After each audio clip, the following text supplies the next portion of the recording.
Welcome to Vudvi food and arts. ఇవాల్టి మన recipe బెండకాయ పులుసు. ముందుగా మీరు మా ఛానల్ మొదటిసారి చూస్తున్నట్టయితే వెంటనే సబ్స్క్రైబ్ చేయండి. మా వీడియోస్ మీకు నచ్చినట్టయితే లైక్ చేసి షేర్ చేయండి. తయారీ విధానం చూద్దాం. ముందుగా కడిగి తుడిచి ఆరబెట్టిన లేత బెండకాయలను తీసుకుని చిన్న ముక్కలుగా కట్ చేసుకోవాలి. పాన్ పెట్టుకుని కట్ చేసుకున్న బెండకాయ ముక్కలు వేసుకుని సన్నటి మంటపై 10 నిమిషాల పాటు వేయించుకోవాలి.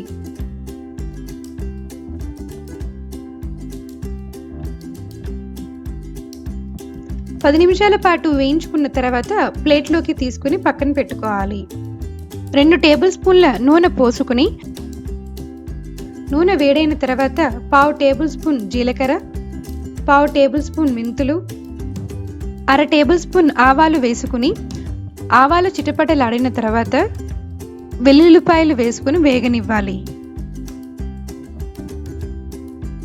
కట్ చేసుకున్న ఉల్లిపాయ ముక్కలు వేసుకుని వేగనివ్వాలి.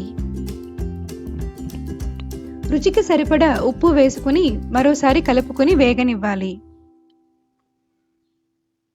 కరివేపాకు వేసుకుని వేగనివ్వాలి.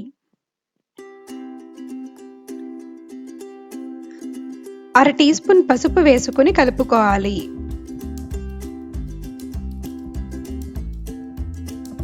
రెండు మీడియం సైజ్ టమాటా ముక్కల్ని వేసుకుని టమాటా ముక్కలు మెత్తగా అయ్యేంత వరకు ఉడికించుకోవాలి.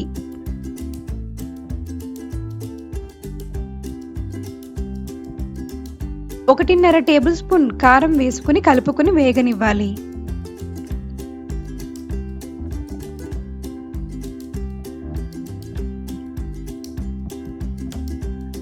ఒక టేబుల్ స్పూన్ ధనియాల పొడి వేసుకుని వేగనివ్వాలి. నిమ్మకాయ సైజ్ అంతా చింతపండు రసాన్ని పోసుకుని 10 నిమిషాల పాటు ఉడికించుకోవాలి.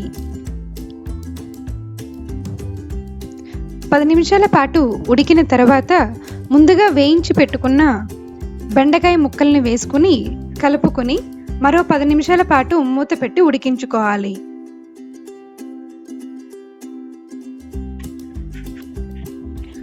పది నిమిషాల పాటు ఉడికిన తర్వాత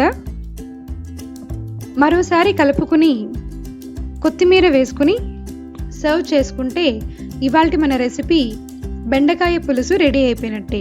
ఇంకెందుకు ఆలస్యం, మీరు ఒకసారి ట్రై చేసి మీకు ఎలా కుదిరిందో మాకు కామెంట్స్ రూపంలో తెలియచేయండి. ఈ వీడియో మీకు నచ్చినట్టయితే లైక్ చేసి షేర్ చేయండి. తప్పకుండా సబ్స్క్రైబ్ చేయండి. Thank you for watching.